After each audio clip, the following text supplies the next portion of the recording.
먼저 예배자는 상한 심령을 가진 자, 두 번째는 어린아이와 같은 자, 셋째는 예수의 증인된 자, 그렇게 세 가지를 보겠습니다. 먼저 첫 번째로 상한 심령을 강한 자는 어떤 자입니까? 삶과 죽음 앞에 서 있는 사람입니다. 창세기 4장 26절에 보면 셋이 에노스를 낳고 에노스 시대에 사람들이 비로소 여호와 이름을 불렀다. 바로 예배자가 되었다는 것을 의미하죠. 셋의 부모는 아담과 하와입니다. 아담과 하와는 한날에 첫째 아들을 잃고 둘째 아들을 잃었죠. 물론 여기 창세기에는 아담과 하와에 대한 그 마음의 표현은 전혀 없습니다. 그러나 우리가 부모된 입장에서 봤을 때 한날에 첫 아들과 둘째 아들이 그것도 첫 아들에 맞아서 죽고 첫째 아들은 여호와 앞을 떠났고 그 마음이 어땠는가 하는 것을 다시 한번 생각해 봤습니다. 하나님이 셋을 주셨습니다. 그렇다고 하여 가인과 아벨을 잊을 수는 없죠. 또 셋이 아들을 낳아서 에노스를 낳고 에노스가 장성한 그때부터 여호와 이름 공적 예배를 드리게 되었다라고 말합니다. 그 예배 드리는 모습을 보고 아담과 하와의 마음은 어땠을까 하는 것을 생각해 봅니다. 자기 때문에 아들들이 그 죄 안에 거하고 하나님을 떠나고 죽고 하는 것을 보았죠. 삶과 죽음. 하나님께서 아담에게 주신 선고 내용입니다. 근데 그 선고를 자기 아들들이 먼저 받았죠. 삶과 죽음 앞에서 아담과 하와의 이름은 없으나 그때 사람들이 여호와의 이름을 불렀더라라는 거기에 그 사람들 안에 아담과 하와도 분명히 있었습니다. 예배자는 상한 심령을 강한 자죠. 상한 심령이란 여기 51편 17절에 상하고 통회하는 마음을 가진 자입니다. 하나님 앞에 애통해하는 자, 자기 죄에 대하여 슬퍼하는 자, 바로 회개하는 자를 말하죠. 마태복음 5장 3절에 애통하는 자는 복이 있나니 그들이 위로를 받을 것이며, 아마 이 예배를 통하여 하나님도 인정해 주시고 하나님도 그 예배를 기뻐 받아 주시고 아담과 하와도 거기서 큰 위로를 받았을 것입니다. 이 상한 심령을 가진 자는 회개하는 자죠. 우리 사무엘하 15장 한번 보십시오. 사무엘하 15장. 다윗이 자기 아들 압살롬에 의해서 예루살렘을 쫓겨나왔죠. 그때 맨발로 울며 갑니다. 여기 15장 30절 보면 다윗이 감람산 길로 올라갈 때 그의 머리를 그가 가리고 맨발로 울며 가고 그와 함께 가는 모든 백성들도 각각 자기의 머리를 가리고 울며 올라가니라. 지금 다윗만 지금 회개의 모습으로 지금 가는 것이 아니라 같이 가는 백성들, 여기서 백성들은 자기 신하들도 되겠고 배반한 신하들은 예루살렘 성에 남았겠죠. 압살롬 쪽에 붙었으니까. 그러나 다윗을 따르는 신하들, 백성들도 마찬가지 다윗과 함께 회개의 모습으로 가고 있었죠. 그때 31절에 다윗이 하나님께 기도합니다. 아히도벨의 모략을 어리석게 하옵소서. 압살롬의 마음을 요란케 하고 그리고 예루살렘을 공략하게 했었던 그 책략가 아히도벨의 모략을 어리석게 하옵소서라고 기도하는 그 순간 32절에 다윗이 하나님을 경배하는 마루턱에 이를 때 아렉 사람 후세를 만나게 됩니다. 이 후세를 통해서 아히도벨의 모략이 어리석게 되고 다윗은 살고 압살롬은 죽게 되죠. 이때 그 장소가 하나님을 경배하는 마루터기입니다. 그러니까 다윗이 하나님께 예배드리는 그 장소에서 하나님이 31절의 기도 제목을 응답해 주시죠.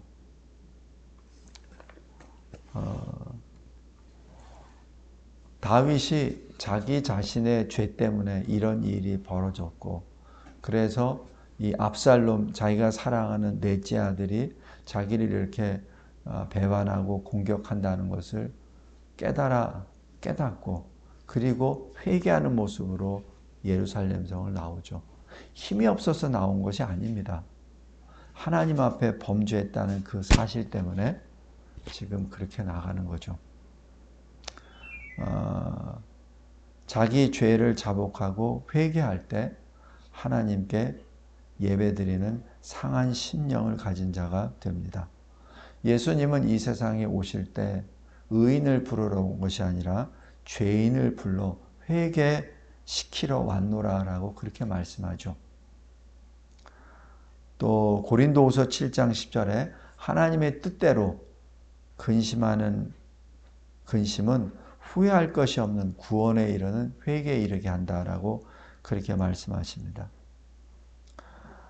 그리고 이 상한 심령은 이 구속 은혜의 감사가 터져 나오는 바로 그 심령이기도 합니다.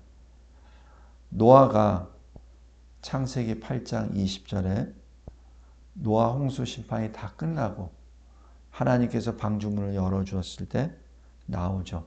나와서 가장 먼저 한 것이 제단을 쌓고 하나님이 예비하신 정결한 짐승, 정결한 새들 중에 제물을 취하여 번제로 제물을 하나님께 드린 것이죠. 노아가 하나님의 은혜를 받아서 노아 시대에 유일하게 남은 사람이었습니다. 그 가족과 함께. 그러나 노아가 하나님 앞에 얼굴은 들을 수 없죠. 하나님의 구속 은혜에 감사하는 상한 심령으로 하나님께 예배를 드립니다. 물론 자기 자신은 구원을 받았고 자기 가족은 구원 받았으니까 살았는데 자기 형제들, 자기 친구들, 비록 120년 동안 방주를 지으면서 야유도 보내고 욕도 하고 돌도 던지고 했지만 자기 혈육들이잖아요. 노아가 물론 살았기 때문에 감사는 했어도 아마 그 심정으로 아마 많은 감정이 오고 갔을 겁니다. 물론 가장 큰 것은 감사죠. 그러나 눈에 보이던 혈육들이 다 사라졌지 않습니까? 눈에 보이는 모든 것들이 다 사라졌지 않습니까? 물론 무지개도 허락해 주시고 하나님이 말씀으로 주셔서 또 언약도 주셨지만은 그러나 그가 제단을 쌓을 때 그 심정은 상한 심령이 아닌가라고 그렇게 생각이 듭니다. 다음에 두 번째, 예배자는 어린아이와 같은 자입니다. 어린아이는 누구죠? 힘이 없다는 걸 아는 자입니다. 자기가 아는 것이 없다고, 가진 것이 없다는 것을 아는 자입니다. 그래서 어린아이 같은 자는 항상 주님께 의지하게 되죠. 하나님 말씀 앞에 갈 바를 알지 못하고 순종했던 바로 아브라함입니다. 하나님께서 아브라함을 소명하셨을 때 히브리서 11장에 갈 바를 알지 못하고 하나님이 이끄시는 대로 갔죠. 그게 어린아이와 같은 마음입니다. 우리가 주님을 만나고 주님이 말씀하시는 대로 행할 때 그리고 그 길로 가면 내 방법으로 내 생각으로 하면 그거는 먹고 살 일이 없는데 거기는 내 인생의 끝인데 라고 생각하지만 하나님이 그냥 가라라고 했기 때문에 가는 거죠. 어린아이 같은 심정입니다. 창세기 12장 한번 보시겠습니다.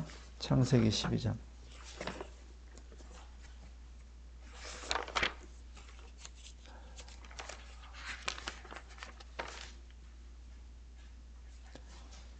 창세기 12장 5절에 보면은 아브라함이 가족들을 다 이끌고 가나안 땅에 들어갔습니다. 그런데 6절에 그 가나안 사람들이 그 땅에 이미 거주하고 있었습니다. 그래서 7절에 여호와께서 아브라함에게 이르시되 내가 이 땅을 너의 자손에게 주리라. 그렇게 말씀하셨습니다. 그 자리에다 제단을 쌓고 여호와의 이름을 부르죠. 바로 예배를 드렸다는 사실입니다. 이때 아브라함의 마음은 어떻겠습니까? 하나님이 그냥 가라고 해서 쭉 온 거예요. 왔는데 이제 가나안 땅에 도착했습니다. 가나안 땅에 도착하니까 이미 거기에 거주민들이 다 살고 있어요. 근데 하나님이 이 땅을 너의 자손에게 주리라. 너에게가 아니라 너의 자손에게. 그럼 나는 뭐죠? 나는 계속 객으로 살아야 된다는 얘기죠. 그때 어린아이의 심정으로 하나님 앞에 제단을 쌓고 또 예배를 드립니다. 그때 8절에 보면 서쪽은 베델, 동쪽은 아이라고 하였습니다. 그때 집을 짓는 것이 아니라 장막, 텐트를 쳤죠. 언제든지 주님이 가라고 하는데 갈 수 있도록. 그런데 여기서 9절에 점점 남방으로 옮겨갑니다. 왜냐하면 10절에 기근이 들었기 때문에 그렇죠. 우리 잘 알듯이 기근이 들어서 내려갔습니다. 내려간 것은 하나님의 뜻이 아니죠. 자기 판단에 의해서 내려간 겁니다. 자기 판단에 의해서 내려갔을 때 사례를 자기 아내라고 부르지 못했죠.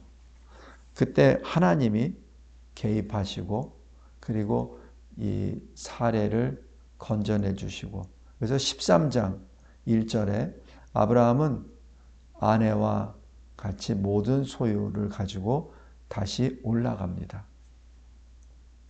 3절에 보면은 바로 베델과 아이 사이 이 가나안 땅에 도착했을 때 여호와 하나님이 아브라함에게 나타나셔서 약속하신 바로 그 장소에 다시 돌아왔죠. 그곳에서 4절 여호와 이름을 부르며 예배를 드리게 되죠. 성도 여러분, 하나님께서는 분명히 그 장소 그것을 해주셨지만 아브라함은 기근이라는 이유 때문에 환경 때문에 자기 마음대로 내려갔죠. 자기가 판단으로 내려갔습니다. 바로 여기서 하나님이 인도하시지 않은 곳을 갔다가 다시 구원함을 받고 돌아왔을 때 하나님께 예배를 드리죠. 그때 심정이 어떻겠습니까? 그게 바로 어린아이의 심정입니다. 우리가 어렸을 때 부모님들한테 야단을 맞고 다시 또 야단 맞는다고 해서 부모님한테 역정내고 떠나버립니까? 아니죠. 다시 어머니나 아버지 품에 들어가죠. 바로 어린아이 같은 심정으로 예배를 드리는 것이 또 상한 심령, 또 하나님이 또 받으시는 예배자의 모습입니다. 또 하나는 아브라함을 복을 주셨기 때문에 아브라함에게도 가축이 많았고 또 조카로 또 덕택에 복을 받아서 많이 남았죠. 하나님이 복을 받았는데 두 사람의 종들이 싸워서 할 수 없이 헤어지게 되었습니다. 이것은 분명히 그 장소가 좁아서가 뿐만 아니라 사람의 마음이 이미 떠났다는 것을 의미합니다. 형태상으로는 땅이 좁아서라고 하지만 실은 마음이 떠난 것이죠. 그래서 롯이 소돔을 향하여 떠납니다. 그때 아브라함의 마음은 어떻겠습니까? 다시 어린아이와 같은 마음이 되는 거죠. 하나님, 내가 지금까지 어린아이 심정으로 이렇게 왔는데 이제 조카로 또 떠났습니다. 나에게는 아무 자손도 없습니다. 근데 하나님이 나에게 약속을 주신 것, 너의 자손에게 이 땅을 다 주시겠다고 한 그 약속은 어떻게 되신 겁니까? 이때 하나님이 창세기 13장에 밤에 아브라함을 바깥으로 이끌어내시고 하늘의 별을 보여주시고 네가 셀 수 있으면 세봐라. 너의 자녀가 이렇게 될 것이다 라고 약속해 주시죠. 거기서 바로 그곳이 주님으로부터 받은 그 장소에서 장막을 옮겨 헤브론으로 가죠. 헤브론의 만물의 상수리 수풀에 이르러서 거기서 여호와를 위하여 제단을 쌓습니다. 오직 하나님만 바라보고 나아가는 것이죠. 이것이 상한 심령을 가진 바로 예배자의 모습이기도 합니다. 그래서 마태복음 5장 3절에 8절에 심령이 가난한 자 복이 있나니 천국이 그들의 것이요 마음이 청결한 자는 복이 있나니 그들이 하나님을 볼 것이며라고 기록합니다. 마지막으로 예배자는 예수 증인입니다. 예수님이 말씀하셨죠. 내 이름으로 두세 사람이라도 모이는 곳에 내가 함께하리라. 함께 계신다는 것이 무엇을 말하죠? 예배를 받으시겠다는 얘기죠. 기도를 받으시겠다는 얘기죠. 요한복음 4장 23절, 24절에 보면 예수님이 그 사마리아 여인에게 이렇게 말씀하세요. 아버지께 참되게 예배하는 자들은 영과 진리로 예배할 때가 오나니 곧 이때라 라고 말씀하시죠. 이때가 언제죠? 지금이란 얘기입니다. 왜 지금이죠? 예수님이 계시니까. 예수님이 계시니까. 예수님이 이 세상에 왜 오셨죠? 자기 백성을 그들의 죄로부터 구원하려 오셨죠. 근데 자기 백성이 그들의 죄로부터 구원함을 받았다는 것을 어떻게 알죠? 주님께 주의 이름으로 주님께 예배 드리는 것으로 알 수 있죠. 바로 이때입니다. 이때라. 내가 왔다는 얘기죠. 그러니까 회개하라. 천국이 가까이 왔느니라. 천국의 왕이 왔느니라. 너의 구주가 왔느니라. 너희는 더 이상 이 세상의 백성 종이 아니라 내 백성이니라. 이때라. 라고 말씀하시죠. 그리고 예수의 증인이라고 하는 것은 예수 그리스도 안에서 예수 복음으로 예배를 드린다는 것을 의미합니다. 예수 복음으로 드리는 사람의 가장 대표적인 것이 마가복음 5장에 있는 군대 귀신 들린 자였죠. 군대 귀신 들린 자는 다른 많은 사람들은 예수라는 사람으로 인하여 자기 병 고침을 낳고 귀신도 낳고 죽었다가 살아났다는 그 얘기만 소문을 만들어냈죠. 그러나 이 군대 귀신 들렸던 자는 예수를 전한 것이죠. 예수께서 자기에게 어떻게 큰 일을 행하셨는지를 알립니다. 이게 복음입니다. 예수가 하나님이시오. 예수께서 나에게 행하신 것이 바로 구원의 역사라는 사실을 전한 것이죠. 자기 이름을 낸 것이 아니라 예수를 전한 것이죠. 그게 복음입니다. 우리는 예수님이 나를 위하여 흘리신 그 피를 전하는 것이 복음이죠. 그게 복음입니다. 내가 어떻게 해서 내가 어떻게 됐다. 내가 여기서 병을 낫다. 내가 뭘 어떻게 해서 출세를 했다. 내가 돈을 이렇게 해서 벌었다. 그게 복음이 아니에요. 복음이 아니라 바로 예수, 그리고 예수께서 나에게 행하신 그 큰 일이 바로 복음이죠. 예배는 바로 예수의 증인됨을 말합니다.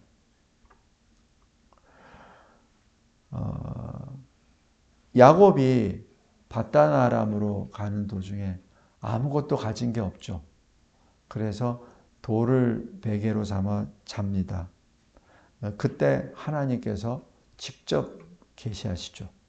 그리고 하나님이 지금 야곱과 같이 동행하시고 계시고 야곱이 기도하고 있는 것을 내가 너를 듣고 있고 그리고 그 너의 기도를 내가 이루겠다 하는 것을 계속 말씀해 주시죠. 그리고 꿈의 환상으로 다 보여주십니다.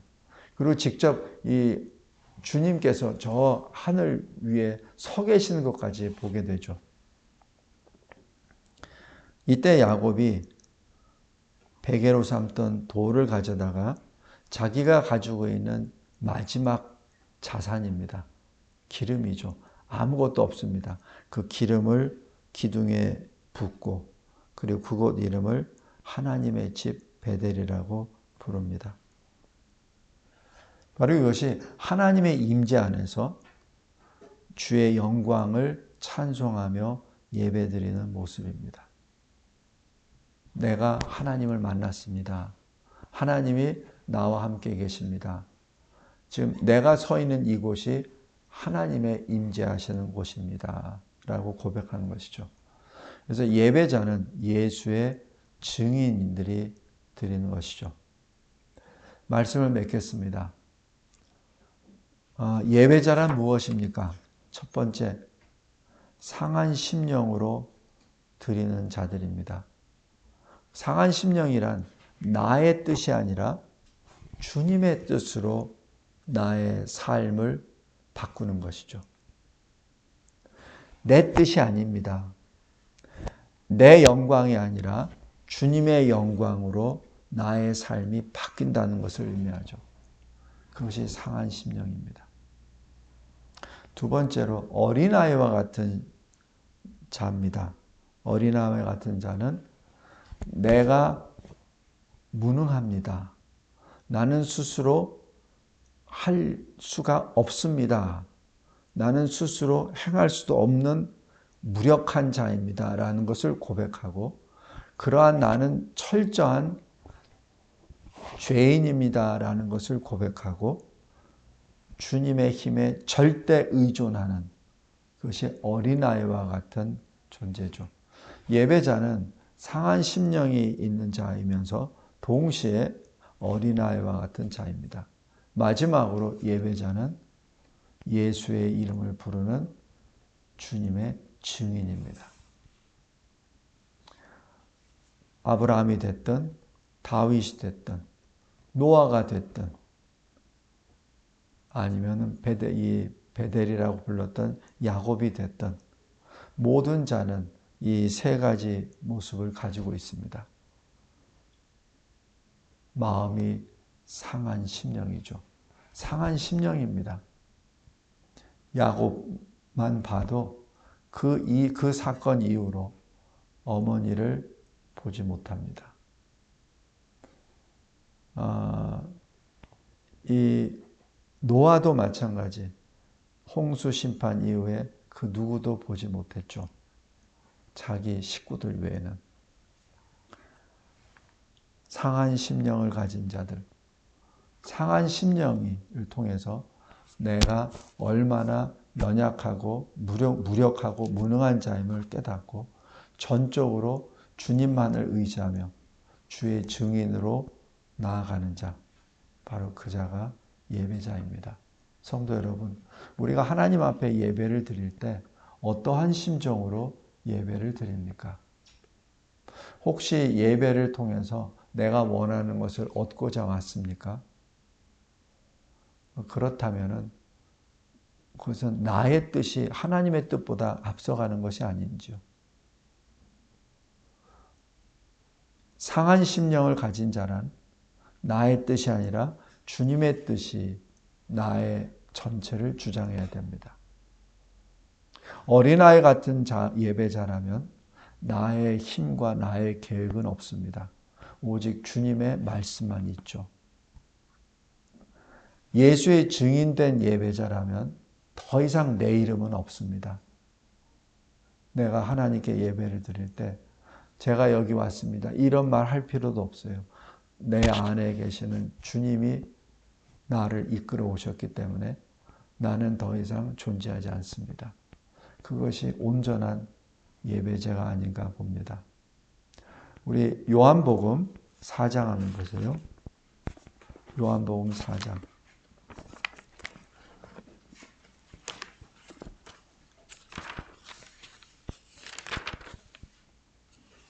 34절입니다. 예수님이 말씀해 주세요. 나의 양식. 양식은 뭡니까? 양식이 없으면 죽잖아요. 근데 나의 양식은 나를 보내신 이의 뜻을 행하며 그의 일을 온전히 이루는 이것이니라. 여기서 예수님이 왜 나를 보내신 이라고 말을 했을까요? 그냥 하늘에 계신 내 아버지의 뜻을 이렇게 말씀 안 하시고 예수님은 항상 나를 보내신 이렇게 표현합니다. 왜 그랬을까요? 여기에는 너희는 내가 보낸다는 것이 암시되어 있는 것이 아니겠습니까? 나의 양식이라고 말씀하신 것은 이제 너희들의 양식은 너희들을 보낸 나의 뜻을 행하는 것입니다. 지금 이 말씀 하나하나마다 굉장히 깊은 의미가 있습니다. 그냥 아무 생각 없이 예수님이 나를 보내신 이의 뜻을 행하는 것, 이루는 것 이렇게 말씀하시지 않습니다.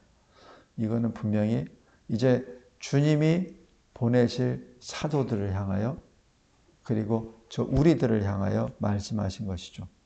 우리가 반드시 먹어야 될 양식, 우리가 반드시 마셔야 될 생명수는 우리를 보내신 주님의 뜻을 행하고 이루는 것입니다. 그때 우리의 삶의 존재가 나타나는 것이죠. 말씀을 맺겠습니다. 예배자는 단순히 내가 시간이 됐으니까 그리고 내가 그리스도인이니까 그냥 드리는 것이 아니라 내가 예수의 증인이라는 사실을 나타내는 것이요. 그 예수의 증인이 되기 위해서 나는 먼저 내가 철저하게 나의 죄를 자복하고 회개하는 상한 심령의 소유자요. 그러기에 나는 주님밖에 없습니다라고 하는 어린아이 같은 자로서 예수의 증인으로 나왔을 때 주님이 기뻐하시는 영과 진리로 예배를 드릴 수 있는 예배자가 되리라 봅니다. 생각으로만 영과 진리가 아닙니다. 내 영이 통회를 하고 내 마음이 회개를 하고 그리고 내 온 영과 육이 어린아이 같이 됐을 때 그리고 나의 모든 생각 자체가 나의 모든 초점이 보는 것과 듣는 것 모든 것들이 예수의 증인으로 섰을 때 주님이 기뻐 받으시는 영과 진리로 예배드리는 예배자라고 봅니다. 기도하겠습니다. 하나님 아버지 감사하고 감사합니다. 예배자. 우리는 날마다 주의 이름을 부르며 예배드리는 예배자입니다. 다시 한번 매일 주님 앞에 나올 때 상한 심령으로 마음을 찢으며 주님 앞에 죄를 자복하고 회개하며 나오고 나의 힘과 나의 생각이 아니라 오직 주님만을 의지하며 주의 증인으로 나와 하나님의 이름을 부르며 주 안에서 하나님께 영과 진리로 드리는 예배의 삶이 우리의 삶이 그리고 그 끝이 우리의 죽음 천국의 문이 열리는 그 순간이 되게 하옵소서. 예수 그리스도의 이름으로 기도드리옵나이다. 아멘.